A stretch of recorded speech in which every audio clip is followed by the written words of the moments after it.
Mababang views ang isa sa nagiging dahilan kung bakit nadi-disappoint or gumi-give up yung isang content creator. Ano nga po ba yung dahilan? So may kahabaan ito, nasa sayo na lang kung mag-stay ka or tapusin mo yung video, or kung hindi ka madamot, i-share mo na rin yan. Well, para sa akin, nag-stay ka nga sa maling tao na wala ka namang napala o dito pa kaya na pwede kang matuto. Guys, gawin nating sample itong ating followers or viewers dito po sa kanyang profile or page man po yan. Ating binisita dahil nag-ask naman siya ng permission na bisitahin yung kanyang bahay. At ito nga po yung aking nakita. Napakaliit ng kanyang mga views. At the same time, mahilig naman siya tungkol sa mga quote or mga payo. So hindi sapat guys na basta lang tayo magbibideo tapos talaga na lalapatan natin siya ng music ng katulad ng ginagawa niya. Mahirapan po tayong makakuha ng mga viewers. Bakit ko po nasabi yan? Ano po ba ang ginagawa ng mga tsismosa mong kapitbahay? Hindi po ba sila ay nagsasalita ng mga katawang kasinungalingan at paninira sa ibang tao? Pero doon sila nakikilala. Nag-i-stick sila sa ganung pag-uugali. Hindi po ba? So, ngayon guys, ganun po kasi kay Facebook. Dito po sa Facebook, kailangan may niche ka na tinatawag. Niche na ibig sabihin, kung ang linyahan mo ay pagluluto, ang linyahan mo ay tutorial, linyahan mo ay travel vlog, etc. Dapat yun at yun ang ginagawa mo. Dahil guys, i-distribute yan ni Facebook sa nakakarami. Kung hindi pa ganun kalawak yung audience natin dito kay Facebook, huwag muna kayong mag-upload ng random. At saka kailangan, ayusin nyo yung thumbnail nyo, yung caption nyo, at the same time yung hashtag. Napaka-importante rin po, pag tayo po ay nag-upload ng ating mga content, palagi po nating isi-share sa ating mga story. Dahil ang story po, ang shortcut dito kay Facebook na nakikita po ng ating mga friends. Nandun po kasi yan, kung napapansin nyo po, no? At the same time, kailangan i-repost nyo rin po sa inyong newsfeed na tinatawag.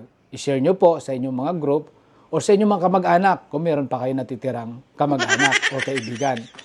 Kung mapapansin nyo po, kapag kayo po ay nag-scroll ng inyong cellphone, kung ano po yung interest nyo, yun at yun ang ibibigay ni Facebook sa inyo. Napansin nyo po ba yan? Ganun din po sa ating mga content. So kaya kailangan, isa lang yung ating content. Kailangan paghusayan natin, gawin natin yung lahat ng pwede nating gawin. Dahil pinasok mo yung pagiging content creator, huwag mo siyang gawing parang chill-chill lang, parang ganun-ganun lang. Nandito ka na rin lang, paghusayan mo na kung gusto mo talagang kumita. Hindi man ganun kalakihan, pero for sure, magiging allowance mo yan at makakatulong sa'yo. Dahil marami na po sa ating mga followers ang kumikita dito. Kaya huwag kang mawala ng pag-asa. Tandaan nyo po, sa trabaho, kapag tayo po ay baguhan lamang, hindi tayo pagkakatiwalaan ng mga tao na sa paligid natin. Ganun din po kay Facebook. Kaya napaka-importante po na kailangan makuha natin yung trust ng ating mga audience. Para nang nun, talagang babalik at babalik sila sa ating profile or page. Tandaan po natin yan guys ha. Kaya kailangan pag-usayan mo. Walang nakarating sa taas na hindi nagsimula sa baba. Kaya kung baguhan ka, huwag kang panghinaan ng loob.